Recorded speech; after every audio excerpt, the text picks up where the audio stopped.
दोस्तों आखिरकार दिल्ली में बीजेपी का 27 साल का वनवास खत्म हुआ और दिल्ली में बीजेपी की बम्पर जीत के बाद पीएम मोदी ने दिल्ली वासियों और देशवासियों को कौन कौन सी गारंटी दी है। आइए देखते हैं दोस्तों, दिल्ली में चुनाव जीत के बाद पीएम मोदी ने 5 बड़े ऐलान किए हैं। आखिरकार भाजपा की जीत से देश की आम जनता को, आम पब्लिक को और दिल्ली वासियों को क्या क्या मिलेगा। दोस्तों आज दिल्ली विधानसभा चुनाव में भाजपा की शानदार जीत के बाद प्रधानमंत्री नरेंद्र मोदी ने भाजपा हेडक्वार्टर में अपने कार्यकर्ताओं को संबोधित किया और उन्होंने अपने भाषण की शुरुआत यमुना मैया की जय के नारे से की। ये जयकारा का नारा लगाते हुए पीएम बोले कि इसे दिल्ली की पहचान बनाएंगे। आम आदमी पार्टी की हार से अन्ना हजारे को पीड़ा से मुक्ति मिली। पीएम मोदी ने दिल्ली में विकास और सुशासन की जीत बताया इसको। 2/3 सीटें मिलने पर प्रधानमंत्री नरेंद्र मोदी गदगद नजर आए। आगे पीएम कहते हैं कि आज दिल्ली में दिल्ली के लोगों में एक अलग ही उत्साह और सुकून भी दिख रहा है। उत्साह विजय का है और सुकून दिल्ली को आपदा से मुक्त करने का है। आपने दिल खोलकर प्यार दिया, मैं दिल्ली वासियों को नमन करता हूँ। दोस्तों दिल्ली विधानसभा चुनाव के नतीजे तो आपको पता चली गए होंगे। 70 में से 48 सीटों पर बीजेपी की जीत हुई है, जबकि बहुमत के लिए केवल 36 सीटें ही चाहिए होती हैं। यानी बहुमत से भी और काफी अच्छी सीटें बीजेपी ने इस बार जीती हैं, जबकि आम आदमी पार्टी के खाते में सिर्फ 22 सीटें ही जा पाई और कांग्रेस को तो एक भी सीट नहीं मिली है दिल्ली में।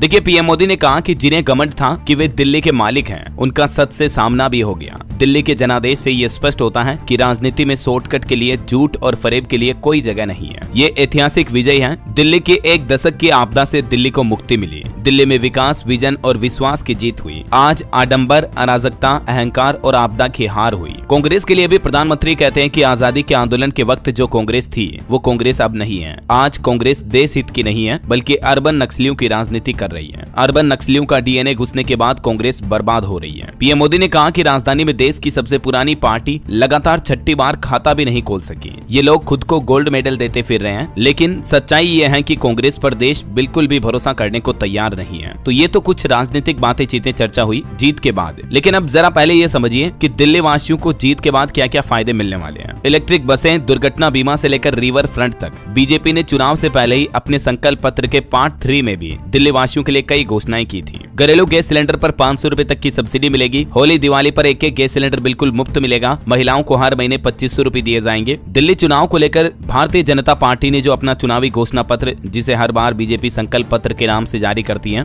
तो भाजपा के राष्ट्रीय अध्यक्ष जेपी नड्डा ने जो ये संकल्प पत्र जारी किया था, ठीक है ना। इसके पार्ट 3 के कुछ अनाउंसमेंट देखिए आप। दिल्ली में मजदूरों को 5-5 लाख का दुर्घटना बीमा मिलेगा। 13,000 नई इलेक्ट्रिक बसें चलाई जाएगी। 50,000 सरकारी नौकरी और 20 लाख स्वरोजगार निकाले जाएंगे। साबरमती रिवर फ्रंट के जैसे ही यमुना रिवर फ्रंट बनाया जाएगा। 1700 अनाधिकृत कॉलोनियों को मालिकाना हक मिलेगा। दिल्ली में 5 लाख तक का इलाज फ्री करेंगे। 13,000 सील की गई दुकानों को दोबारा खोला जाएगा। टेक्सटाइल और गिग वर्कर्स कल्याण बोर्ड का गठन किया जाएगा। शरणार्थियों को मिले फ्लैट और दुकानों का भी मालिकाना हक मिलेगा। तो ये भाजपा ने संकल्प पत्र पार्ट 3 में कुछ बड़े अनाउंसमेंट किए थे। गिग वर्कर्स और टेक्सटाइल वर्कर को भी 10-10 लाख रुपए तक का बीमा दिया जाएगा। निर्माण श्रमिकों, युवाओं, मीडिया कर्मियों, ट्रांसपोर्ट इंफ्रास्ट्रक्चर के लिए महाभारत कॉरिडोर डेवलपमेंट समेत ये ऐलान जो है बीजेपी ने अपने चुनाव से पहले मतलब वादे किए थे, ठीक है। और दोस्तों ये तो भाजपा के संकल्प पत्र का पार्ट 3 था, यानी इससे पहले भी पार्ट 2 और पार्ट 1 जारी किए थे बीजेपी ने। देखिए पार्ट 2 के संकल्प पत्र में बीजेपी ने क्या क्या घोषणाएं की थी। सरकारी शिक्षण संस्थानों में दिल्ली के जरूरतमंद छात्रों को केजी से लेकर पीजी तक निःशुल्क शिक्षा दी जाएगी। युवाओं को प्रतियोगिता परीक्षाओं की तैयारी के लिए 15,000 रुपए की वित्तीय सहायता मिलेगी और 2 बार के आवेदन शुल्क परीक्षा के लिए भी यात्रा खर्च की प्रतिपूर्ति की जाएगी। और भी स्टूडेंट के लिए घोषणा की थी कि तकनीकी और व्यावसायिक पाठ्यक्रमों के लिए अनुसूचित जाति के छात्रों को डॉक्टर भीमराव अंबेडकर छात्रवृत्ति योजना के अंतर्गत हर महीने 1,000 रुपए मिलेंगे। ऑटो टैक्सी चालकों के लिए भी कल्याण बोर्ड का गठन किया जाएगा। उन्हें भी 10 लाख तक का जीवन बीमा और 5 लाख तक का दुर्घटना बीमा का फायदा मिलेगा। घरेलू सहायकों के लिए कल्याण बोर्ड का गठन होगा। इनके लिए भी 10 लाख का इंश्योरेंस, 5 लाख का दुर्घटना बीमा, वाहन बीमा और बच्चों के लिए भी छात्रवृत्ति और महिलाओं के लिए 6 महीने का भुगतान सहित मातृत्व अवकाश की भी घोषणाएं की थी।